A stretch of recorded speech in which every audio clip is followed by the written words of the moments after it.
Nigel Farage Show. Mr. Nigel Farage. Thank you, Donald, and good evening, everybody. Well, as we speak, the House of Commons is dividing on a Labour amendment to Theresa May's Queen's speech that's before Parliament, and what Labour are asking for is for the government to scrap the 1% pay cap that is in place for increases in pay for 5 million public sector workers. That means people like nurses. Now, Labour are not expected to win tonight, because if they did, there'd be a confidence motion tomorrow in Theresa May, and possibly another general election before the end of July. But it does raise an interesting point. You know, it's now been 7 years since people in the public sector have had more than 1% increase per annum. Inflation is up at nearly 2.5%. Interest rates, I think, are set to rise. And if you actually look at what's happened over the course of the last decade, with gas bills, electricity bills rising by double the price of inflation, people on not very big salaries are finding life tough. And certainly if they live in London, life, I think, is very, very tough indeed financially. So I think Labour have raised a very interesting point, but we're told by Oliver Letwin and some in the Tory government that if we pay more to public sector workers, it will mean tax increases. And I'm asking you, are you prepared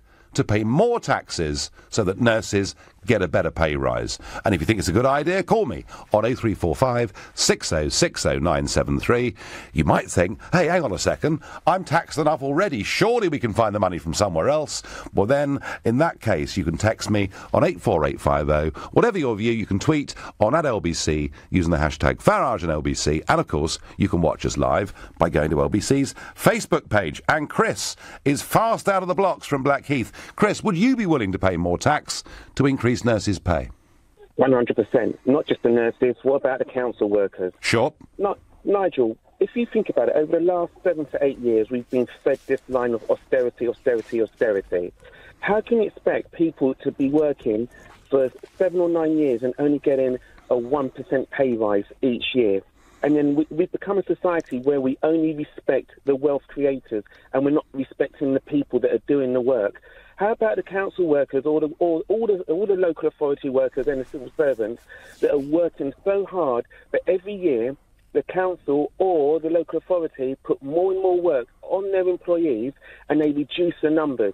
So they make redundancies. They're not compulsory redundancies, they're voluntary redundancies. Yeah. And they say, I start off with 10 people doing the amount of work for 10 people. Then they reduce it by half. So you've now got 5 people doing the work. So the argument, for 10 Chris, people. is that we are spending every year as a country, as a government, far more than we're earning. We've been running massive budget deficits. And, this government, this Tory government, every election they say, oh, we've been prudent, we've been good. But you know what? Since 2010, our national debt, which has been accumulating, way back to the Napoleonic Wars, our national debt has more than doubled in the last 7 years.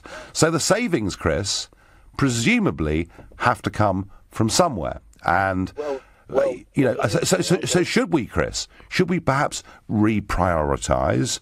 Or is a budget deficit something we shouldn't worry about? Okay, there's a way to do it. Get rid of the contractors, because what happens is the government get contractors in to do the work, and then they subcontract and subcontract and subcontract. So therefore, the money's not going where the money needs to go. So get rid of all the massive amount of managers that you've got in the NHS that don't need to be there. That's how you do it. And for God's sake, why am I agreeing with Nigel Farage? I can't stand you, but I'm agreeing with you.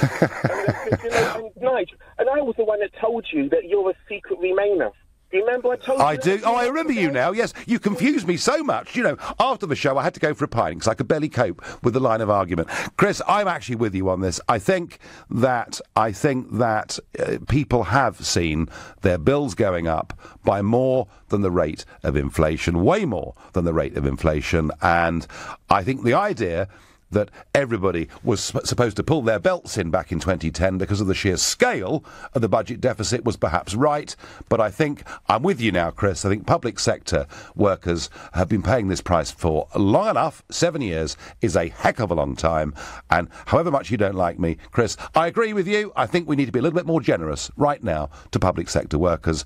And Chris in Blackheath, thank you for your call. Chris would be prepared to pay more taxes, but points out, for example, that in the NHS there's been a 45% increase in middle management over the last 20 years, and he thinks there could be some savings to be made there. Gosh, I'd put a ruthless businessman in charge of the whole thing. I really would. Mark from Milton Keynes, would you be prepared to pay more taxes to increase public sector pay, or is that actually a false premise? Could the money come from somewhere else? It can come from somewhere else. Okay. For a start, the Quangos. How much is actually spent on the Quangos? It's at least 200 billion, at least. Yep. Then there's the 93 billion corporate welfare. Mm-hmm. Then there's that little thing about publishing the UK-EU accounts. Now, I don't just mean the EU accounts that aren't been audited, or haven't been audited, or externally audited, but it's then that other money that we apparently get that's distributed that then unlocks other money from the UK government. If we start just playing with those little numbers... Well, yeah, or from local government, or match funding, or whatever it may be. No, Mark. I mean, Mark, Yeah. would you? I mean, one of the obvious things to me is, whilst public sector workers have been kept down to this 1% rise per annum, above costs, the foreign aid budget has gone through the roof. I mean, perhaps we can make savings there, couldn't we? That, as to say, only amounts to around about 13 billion. When we look at the Quangos themselves, this is at least 200 billion. This is serious money. We never see those jobs advertised for the great unwashed to actually apply for. We don't see the actual lists of how much is actually spent and who they are and what they do. So you think, Mark, we need a fundamental rethink, basically, about the way we're running through the agencies much of our life in this country? The handouts. It's just the handouts. They complain about the unemployed. If we break down the actual welfare budget itself, the actual welfare to the poor, as to call it, which let's call it around about 100 billion. Around about 70% of that is spent on for the elderly. Around about 14% on the disabled, around about 11% on housing, and around about 3% on the unemployed, who are the evil scroungers. But then you have these, as I say, the Quangos. It's at least 200 billion. It's more. Right, it's so more we can save money there. And Mark, do you think, in principle, that public sector workers are due a bit of a break now? Yeah, but we need accountability across the whole public sector of who they are, what they do, who contracts from whom. Yeah, I don't think this outsourcing and all that lot is not economic. Yeah, let alone PFI deals on hospitals and goodness knows what else. Mark, you make the point extremely well. Paul on Facebook says, nice tie. Well, those who are following on live stream can see that. My mum gave it to me. Elizabeth says, let's reduce some of the foreign aid, as it seems to be paying for people who don't actually need it in many cases. Well, yes, it's certainly true some foreign aid does go into the pockets of rich dictators, although some, I think, perhaps gets to the right places. Jan says, cut foreign aid. Simple. Ben says, pay cut for politicians. Rizwan says, MPs had an 8% pay rise. Why can't the public sector get that too? Because, Rizwan, then our deficit would balloon even more. Unless, of course, our previous two callers are right, and maybe there are massive savings to be made at all levels of government. Daniel in West Hampstead, good evening. Good evening, Nigel. Good to speak to you. So, should we be saving money or putting up taxes? Should we even be paying our public sector workers more? Right. Well, first of all, we should definitely not be putting up taxes, and quite the opposite. They should actually be cutting taxes, because why is it, Nigel, that people like you, very sensible, smart people, and including other economists... Only on a good day, but go on. Quite rightly say, if you cut taxes, you raise more revenue. Why are they doing it? The government seems to be completely moronic, and they seem to think that the only way to do it is to put up taxes. It's ridiculous. Well, there are certainly cases where reductions of personal tax or corporate tax have led to more people either staying in the country or, frankly, Daniel, obeying the law and going straight and paying them. So there are some good examples of that, yes. Yeah, exactly. And I think when Gordon Brown, in fact, cut VAT from 17.5% to 15%, I think the government raised an extra 2.5 billion. And then, Nigel, there's the tiny little thing called HS2, which is only about 75 billion now, probably going to go to 100 billion. Oh, that'll go. The cost of that will go up, as all these big projects do, exponentially, just so that we can get to Manchester 20 minutes or 25 minutes more quickly. I don't really understand it. And you know, it'll take years to get to Birmingham, more years to get to Manchester, many more years to go across to Leeds. Have to say, when I travel, Daniel, on the trains out of Euston, going up to the Midlands or the North, I'm struck actually by how quickly I'm in Manchester Piccadilly. 2 hours, 2 minutes, I'm in the middle of Manchester Piccadilly, right in the business district, and I rather agree with you. I think that's a big waste of money. Yeah, exactly. And I think, Nigel, the bigger point on that point about HS2 is it's frustrating there aren't more politicians like you, genuinely, who understand what people want. People, if there are any politicians in Parliament listening to you, this show now, people, to us taxpayers, do not want massive, wasteful, white elephant political vanity projects. We want money. We want our taxes put into frontline services, you know, where we really need them. Well, Daniel, I can tell you that nobody's listening to you in Parliament right now. Not because they never listen to this show, not at all. In fact, I think in some cases they probably really do, and kind of try and hear where public opinion's going, but because they're in the House of Commons, they voted, they've taken their seats again, and very soon we're going to get the result. Right now, you're listening to the Nigel Farage Show, exclusively on LBC, and it's 7:15. The first vote of this Parliament is in, and the government have won. They've beaten the Labour amendment that wanted, amongst other things, to end the freeze on public sector pay at 1%, and it's 323 votes to 309, so it looks like the confidence and supply deal with the Democratic Unionist Party of Northern Ireland is working. That's how it seems to me. With me is Theo Usherwood, LBC's political editor. Theo, first reactions to that, please. Just what we expected. A majority of 14. I don't know what £1 billion is divided by 14, but it's a lot of money for those DUP votes, isn't it? It's more than the biggest football transfers in the world. So there you are. Yes, there was a joke earlier on about DUP MPs being worth more than Cristiano Ronaldo, which there were some chuckles in the House of Commons. But yes, we were expecting this. But really, Nigel, this is, I mean, OK, Labour lost this vote, but really it's a victory for Jeremy Corbyn, this one, because he's managed to shift the dial. We've seen the government in complete chaos, for want of a better word. And some change of language from Theresa May, I think, today.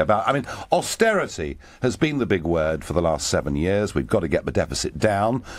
Some, like me, would argue they haven't done very well at that. But there's a change of language, isn't there? There is, and it's a little... There is a difference in the Conservative Party about how they diagnose their failure to secure that landslide majority that they'd hoped for of 80, 100 plus. And many feel that from speaking to their constituents, and these are Tory MPs I'm talking about, that people were fed up with austerity. They're fed up with pay freezes, pay caps, lack of spending, investment in public services. And the Chancellor acknowledged that last week when he talked in his Mansion House speech, breakfast speech, about people being weary of austerity, that move away from Cameron, Osborneomics. And now, of course, Jeremy Corbyn laid down a gauntlet, a test for the government by saying that he wanted to overturn the public sector pay cap. It's been in force since 2012 at 1%. Before that, there was a pay freeze apart from the very lowest paid workers. And he put that test in there. Tory MPs this afternoon behaved pretty well. They weren't going to vote with Jeremy Corbyn. Maria Caulfield represents Lewis, former Liberal Democrat seat with Norman Baker. She said as a former nurse that many people were very unhappy about it. Andrew Murison, a defence minister under Cameron, said that people were pretty fed up of seeing private sector pay rises when the public sector weren't getting them. And then Jeremy Hunt rounded off, and his language was somewhere in between the briefing that journalists received after Prime Minister's questions, where the Prime Minister's spokesman talked about, bringing an end to this era, the Prime Minister hearing the message of the electorate at the general election, and then this charade that occurred 3 hours later when the Prime Minister's spokesman refused 16 times to say that the policy had changed. One suspects, and the talk is that everybody, the Treasury, Philip Hammond, went bananas when they heard what had happened in Number 10, and that's why at this briefing, so that's why the language changed. Jeremy Hunt, I should say, moderating it, saying in his summing up comments to the House of Commons this evening, let's let the independent pay review body do its job, make its recommendations, then we'll have a look at it, and that would obviously feed into the budget. But it's likely, is it not, that in the autumn this policy is going to change, isn't it? But they've got to find the money. That's the big question. You know, well, you can change the money. You say that, but we are actually, the government, last year borrowed £52 billion. Pounds. More than it took in receipts. Absolutely. Yeah. So this idea that £1 spent is matched off by another, I'm not sure I buy it, really. Well, they've got to find them. They've got to find the dosh, Nigel. I mean, there's no way around it. There's no magic money tree, as we were told during the election. Yes. So they've got to, and that's the big test, because of course, when it comes to the revenue streams, i.e. the main forms of tax, income tax, Theresa May promising there'd be no significant rises in income tax, VAT, there's a freeze on that. That was the only one. We're talking about several £billion, aren't we? Yes, we're talking about several. And then of course, national insurance contributions. We saw what happened when Philip Hammond in the last budget tried to tinker with the figures there, and the backlash on that one. This will run and run. Every government faces those arguments about tax and spend. But I think I agree with you. I think that Corbyn has already, in this government, changed the policy of the government. I just look back to 2015 and the lead up to the 2015 election campaign, where Ed Miliband, every time he was in a sort of fiscal straitjacket. He couldn't move, because every time he tried to talk about ending austerity or trying to talk about how you pay for public sector services, he was accused, and the punches landed. Let's face it, of being fiscally irresponsible, of spending money willy nilly. And Jeremy Corbyn has managed to say, well, actually, we do need to spend money. And do it without, we're carrying a large bulk, not the majority of the country, but a large bulk of the country with him. The agenda has changed. Theo, thank you very much indeed for that. Well, I'm asking you, should public sector pay go up by more than the 1% cap? I think, as that conversation with Theo shows, the agenda is changing. It probably will. But are you prepared to pay higher taxes in order for it to happen, or is that a false premise? Andy in Cardiff, good evening. Mr. Farage, how are you? Hello, I'm fine. So what do you think? Would you pay more taxes? Two very brief points, if I may, Nigel. First one is I would not put taxes up. What I would do is I would look at the reality of the NHS as it currently is. And that is that out of senior managers in the NHS, you've got a 6-to-1 ratio of senior administration managers versus senior medical managers. I would absolutely destroy the PCTs and SHA administrative departments that are growing to be larger than the actual staff in the NHS. Get rid of all the bureaucracy, get rid of all the administration, pay the nurses more. I'd immediately give them a 10 to 20% pay rise after getting rid of the administration staff, and actually having the administration staff based in each hospital instead of in their own private buildings, figuring out ways to spend the budget for the hospital they're responsible for instead of giving staff pay raises. That's the first point. Yep. The second point, one of the callers actually spoke about outsource being a mistake. Outsourcing the NHS was seen to be a good thing 12 years ago when the NHS asked for £300 million of extra funding. It was a great idea to say, let's outsource the NHS IT. And remember the National Programme for IT? Oh, didn't that in the end cost an absolute fortune, didn't it? The initial bid just for the core network was in at £600 million. Now, that was accepted by the government as the winning bid. 3 months later, that 600 million was 1.9 billion in 3 months. Yeah. So it's just out of control. I mean, that would not happen in a private company, because if it did, the people who'd put the original price forward would have been tin tack, wouldn't they? They'd have been out the door. That's why it's wrong, Nigel. Yeah. That's why it's wrong. Yeah. In the NHS, the only way you can successfully outsource and make a profitable saving is if you have a product. The NHS do not sell anything. They have no income. Therefore, outsource is wrong for them. Yet the government of the day thought it was perfect for them, and that's where it's wrong. And Andy, who is going to come in and take a completely fresh approach to this, and as you say, get rid of bureaucracy and streamline and find value for money? Do you see some inspirational figure out there that could actually do this? No, I don't. Unless the current government do it, Corbyn won't. Neither will the SDP. None of them will. Because all they see is something to throw money at, and they think they'll win votes by throwing money at it. They play political points against it all. One day, Andy, one day there's going to be a party that fights a general election on a manifesto of fundamental reform of the health service. We're not there yet, but I do actually agree with your points very strongly. Thank you. Marie in Putney, good evening. Hello, Nigel. Yes, well, I think the problem is that people think that wholesale reform, we've gone through a lot of wholesale reforms and things only seem to have got a whole lot worse. Yep. I mean, I myself am currently on a waiting list for two things, and nothing has moved along in about 9 months, and they all agree it's quite serious. So I don't know what boat other people are in, but things are only getting worse every time they so-called reform things. So anyway, that wasn't what I rung in about. Go on. What I rung in about was MPs. I see them as public sector workers of a sort. I don't see them doing an awful lot of work, but yes, of a sort, they are public sector workers, yeah? Now, 15, they got 10%, didn't they, pay rise? Yep. And then last year, as far as I remember, they got 1.4%. And this year, I think they've awarded themselves 1.3%. So over the last 2 years, they've had £9,000. Mm-hmm. That's very nice wage increases for doing very little work. And lest we forget, they're actually out of Parliament more than they're in it. They don't sit very long, and then they say, we're working back in our constituencies. Well, I don't see very much evidence of any real work going on. Do you know, Marie, I've had zero. I've been 20 years in this. I've been nearly 20 years as an MEP, and I've seen people who work damned hard in their constituencies and people who do damn all. So it's some and some. Marie, I take your point. You made it very, very well. Some passionate feelings there, that MPs are paying themselves more and more money, and yet the public sector have been stuck on 1%. Change is coming. No doubt the autumn statement will see a change of policy on this issue. Now, just this last weekend, we celebrated Armed Forces Day. And that's not just for people who are serving in the armed forces now, because there are some quite old veterans knocking around who 73 years ago this month were going by land and sea and air onto the beaches in Normandy. And I went back earlier this month to Normandy. There were 100 of them that went back. The London Taxi Drivers Charity generously gave their time and their effort to drive 100 of these veterans back to Normandy. And I had the privilege of being there and being on those beaches and talking to some of that generation. Here's just a flavour of it. I was the last fella. And every other man died? Nobody was seen. So you're the luckiest man alive, aren't you? Well, I am. It must have been terrifying times. You're so busy doing what you're doing, you don't think about it until afterwards. You either got killed or you didn't get killed. And you've lived to tell the tale.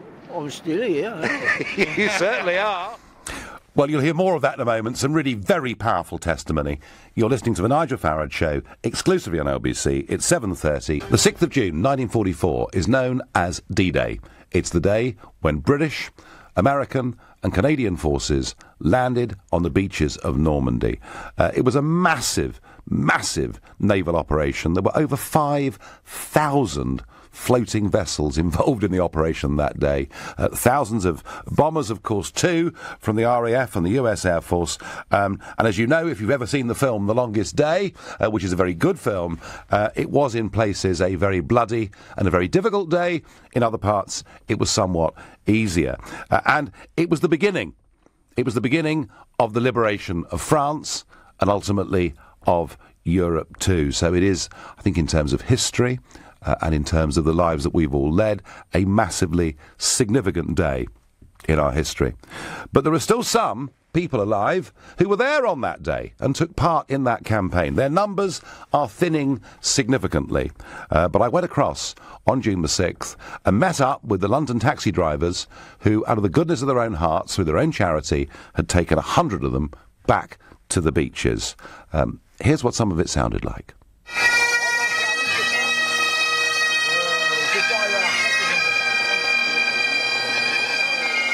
We're here in the village of Ranville, which on the 6th of June, 73 years ago, was the first village in occupied Europe to be liberated. And it was liberated by the 6th Airborne Division.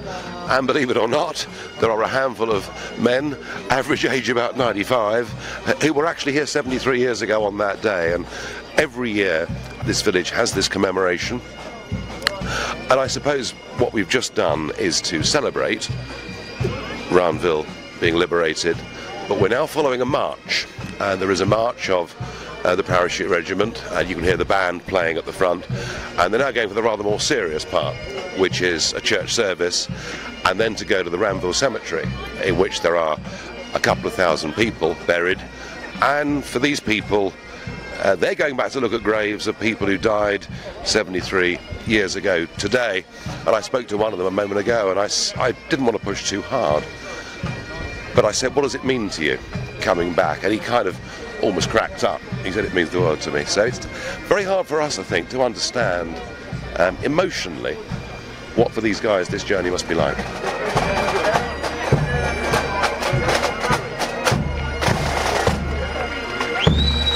So I'm here with Jim Lang, 1st Battalion, is that right? I was in the 13th Battalion. 13th Battalion? The battalion that took the first village in Roundville. So you were here on the night of the 5th, 6th of June, yeah? That's right, yeah.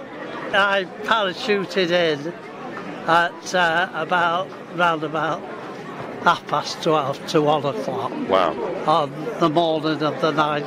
Yes. The 5th, 6th. Yes. We found out afterwards that we didn't know at the time, but the plane, instead of coming along the dropping zone, it had come diagonally across. What I did notice when I jumped out, I hit the ground a lot sooner than I should have. What happens? Your parachute at about 150 feet, your parachute opens and then you just glide down then. And, well, my parachute opened in seconds after I hit the ground, so I knew that something was wrong because we hadn't dropped from 600 feet. When we landed, I collected my stuff and got the dropping zone, and then we waited till the rest of them came, and I think there should have been 40 men there, and there was only 16 of them. So it was obvious something had happened. And it wasn't till a long time after we found out that the plane had never come back. The plane didn't come back to England. You're supposed to drop the paras and then come back home. Did any more get out after you? Oh, no. So you're the last man out? I was the last man out. And every other man died? Nobody was seen. The plane was never seen after. And the War Office, they were telling people it was probably came down in the channel. So you're the luckiest man alive, aren't you? Well, I am, really. You must be. Yeah. Unbelievable. What is it, I mean, going over, you're a young man. Were you scared coming over about the battle? I definitely wasn't scared. We had a lot to think about. You know, we've trained for this for 12 months. And it was what we were going over was to do a job. We've been trained for it. What, so there was no time to be scared? Everybody was shaking in the shoes or anything like that. I don't know, I wasn't. Amazing. I wasn't, it's just another jump to me, but I knew it was the real thing. Are you proud of what you did? Well, I suppose I am, really, yeah. Well, do you know something? The nation's proud of what you did. It really is. I'm here with Frances Rimmer, and she's just given me a photograph of herself from 1945. That's right. I mean, you barely changed, Frances. Thank you. Where was this picture taken, and what were you doing? In Brussels, serving with GHQ 2nd Echelon, 21 Army Group, BAOR, doing the records of the RASC men. Do you feel sometimes, when this generation, my generation and younger, looks back at the war, do you think we somehow perhaps underestimate the role that women played? Yes. Yeah, I mean, you know, you did do an awful lot, didn't you? Well, a lot of the ATS, anyway, were on guns, searchlight and radar, and also drove ambulances. I'm not saying in the front, but they did drive them. Yeah, and there were women flying Spitfires around the country and all. And the WAFs, I don't know what the Wrens were doing so much, but the WAFs were doing on the aircraft. We were the backroom girls. I mean, I was in the ATS myself, and when I was on the South Coast on D-Day, and they don't think about when the men got across the water. My husband was actually in the Navy in the Channel, but when they got across there, they'd got to be fed. And the ATS baked 85,000 100,000 loaves of bread. Did you? Not me personally, because I was an anti-aircraft gunner, but I have a friend, and she'll say to me, oh, well, I was only a cook. I said, well, they'd have been preferred to see you than to prefer to see me, because a hungry soldier doesn't march very well. No, that's right. Now, tell me, you were on anti-aircraft guns, were you? Yes, sir. So just explain to listeners what you had to do. I was what they call a height finder and predictor operator. The aircraft coming in, you got the height, you got the distance or the check that they were coming in, north, south, east, west. You shouted that over to the gunners.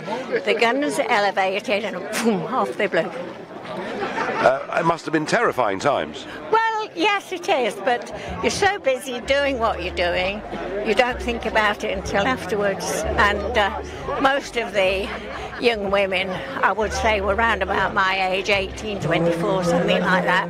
And we got over it afterwards.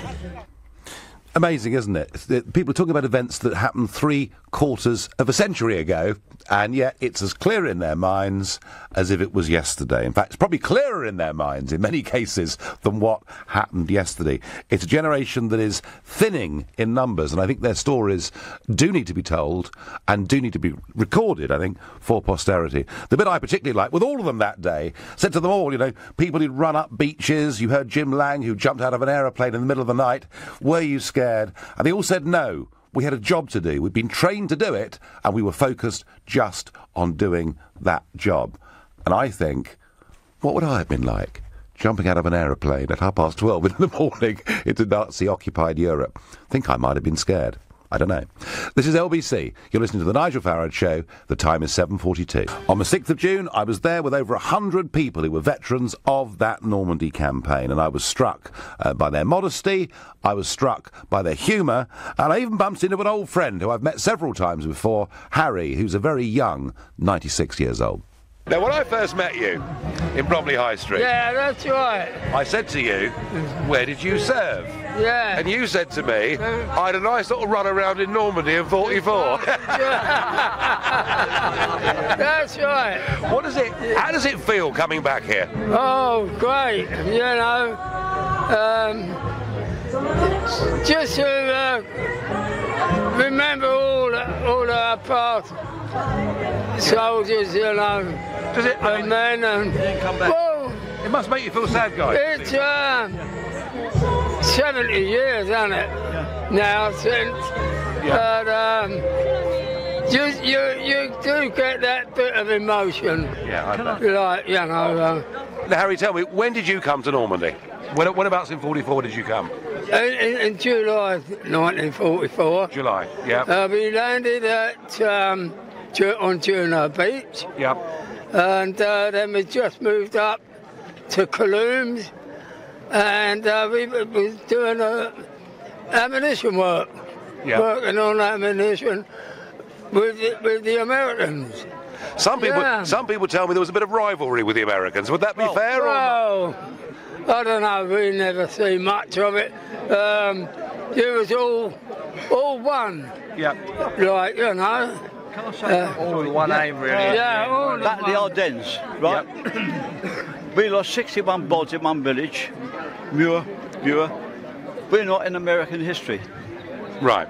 We won. That's what annoys us. 6 airborne weren't there, but we were there. And so do you feel Hollywood's rewritten history a little bit sometimes? I said to we went to the Roche Museum, a lovely museum run by a young guy and his family. Yeah. So I said next year I was going to bring my jumping smock over 1942 issue, which I did. Yeah. It started an English contingent.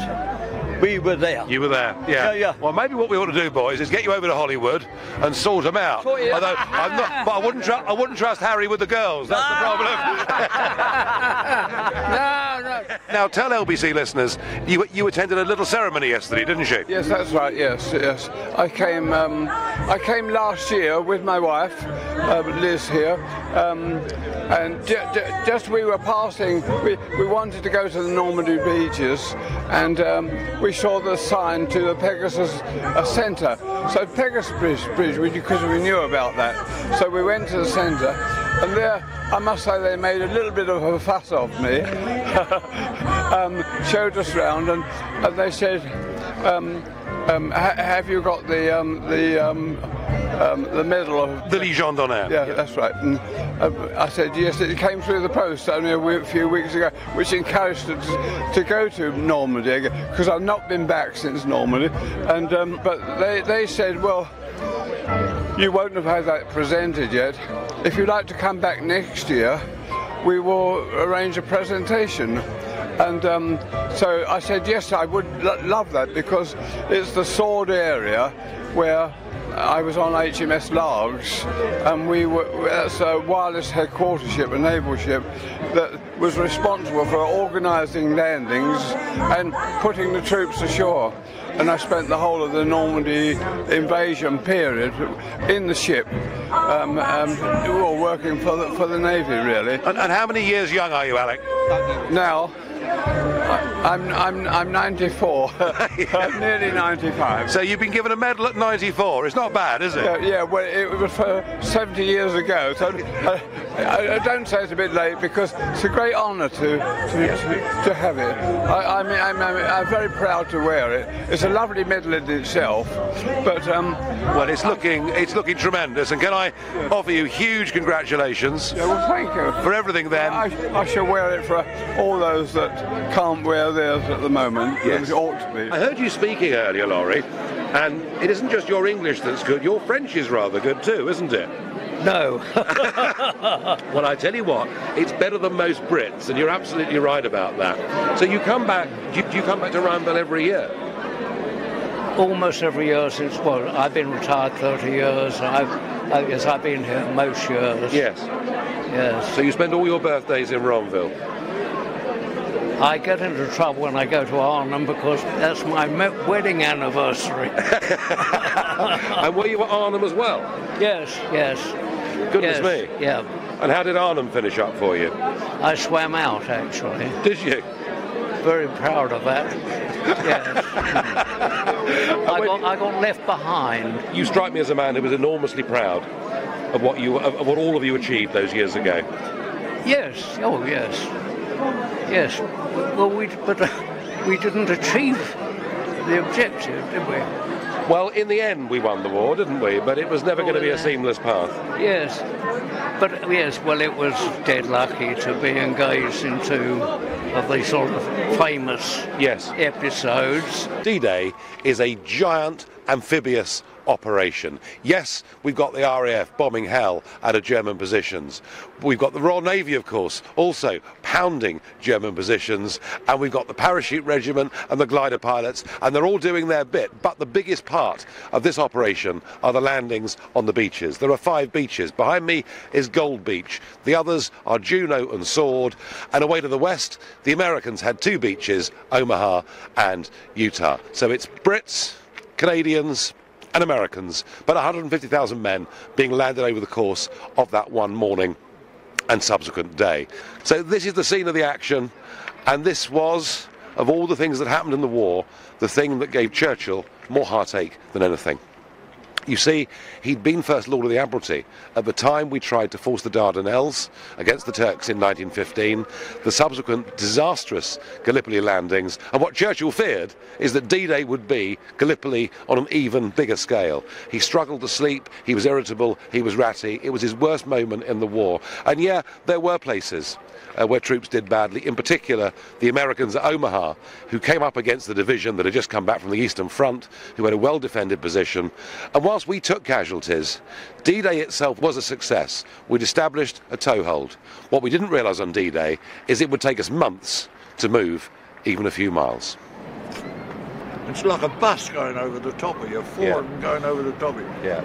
And you see the lights behind them, and there's it just fading away. Was the sea quite rough on D-Day? It was quite rough, raining as well. Yeah, yeah. They took us off the Liberty boats. Yep. And dropped us down onto the other boats. Yeah. So we had to wait. Well, we had to queue up to get a boat to get ashore. Did you? Yeah, everybody wanted a boat to get ashore. It was fishing, really. How did you feel coming ashore? Relieved. Relieved. Yeah. That's what we'd come for. We wanted to get ashore, but yeah, you know, we were shouting for them to come and pick us up, but we had to wait our turn, and we got it eventually, you know. Were you apprehensive about coming ashore, or No, just... not really, no. No? We wanted to get ashore. Well, you're about to go back onto the beach. Yes, but it wasn't like this. Not a bit like this. Wasn't it? We landed this side. This side of Aramont. This is Aramont, isn't it? Yes. We landed this side of Aramont. Yeah. What, over towards the cliffs over there, yeah? And then once you got ashore, you were kind of trapped for a month or two, weren't you, really? In terms of going forwards? Well, we finished up in a field next to was 50th Division. We was 49th Division. 50th Division was already in the field when we got there. By the time we got ashore and we got settled down, it was dark. We dug our trenches as we'd been told to, and kept down for the night. Next morning, when we woke up, you could see the graves all round you. Previous lot of a lot of German graves here. Right, yeah. Because they only buried them in shallow graves and left the boots showing. You know, they'd have their anti-tank guns all ready waiting for us. Yeah. We'd get knocked out, or those that did get knocked out. Yeah. Then you either got killed or you didn't get killed. And you've lived to tell the tale. I'm still here. You certainly are. Well, I hope you agree with me. There's some amazing testimonies there of action, of people's incredible fortitude. And as I said earlier, you know, it's nearly 3/4 of a century ago that these things happened. And I do think, you know, if any of you got the chance to go and meet a neighbour or an elderly relative, you know, particularly if you're from the younger generation, grab that opportunity, because wonderful though these people are, they're not going to be around forever. I love the comment in the clip, the glider pilot, Laurie Whedon, whose 95th birthday it was. And the way he said, well, I was dead lucky, really, to be involved in both D-Day and Arnhem. And that's how he looks at it. You know, 75 years on. He thinks he was very lucky. He was fortunate to be part of it. And I can see already on Facebook that there is quite a reaction here. Annabelle says, the bravery of these people, I just can't even begin to imagine how incredible these people are. Diana says, very moving, thank you. Natalie says, my granddad was Dutch resistant, World War II and then RAF. English side were all RAF, World War I and II. Much respect. John says, amazing respect for these World War II veterans. And there are a lot of messages coming in here. And a lot of you, you know, talking about your own relations, your own memories. And Normandy now is a place that people do go to visit. They go in huge numbers now every year to visit Normandy. It's actually a very beautiful place. Albeit parts of it, I think, do make you reflective and perhaps a little bit sad and a bit thoughtful about what the genuine sacrifice was made by some previous generations. Well, for one person, this Normandy trip was perhaps a bit sadder than for others, because her father, Major Christopher Hamilton, had died earlier this year, and he had landed on Gold Beach at Arromanches on D-Day, and he had put down as his last wish that he wanted to have his ashes scattered on that beach. And so there we were with the casket, and it was D-Day. This is what happened. People should appreciate what they did for us as a country. Major Christopher Alfred Hamilton, born in 1925. His eulogy was read out by my brother-in-law, who's general in the army. His flight was immediately employed in the Battle of Kut-Bukhan against the 9th and 10th SS Panzer Divisions, losing 2,000 men in the first 36 hours of battle. He strongly believed that his life should have ended there, and that part of his life was etched in his mind forever. Hence why I guess he told me that when he passed away, he wanted some of his ashes scattered here. I just had to do it for him. It was just something that he was so passionate about, you know, and feeling very humble. Those we love don't go away. They walk beside us every day, unseen, unheard, but always near. Still loved, still missed. Thank you, thank you. I was very close to him, and it hasn't been an easy time. My father had dementia, but now I feel today is going to be, he's free. They shall groan us all as we that are left grow old. Age shall not weary them, nor the years condemn. At the going down of the sun, and in the morning, we will remember them. We will remember them.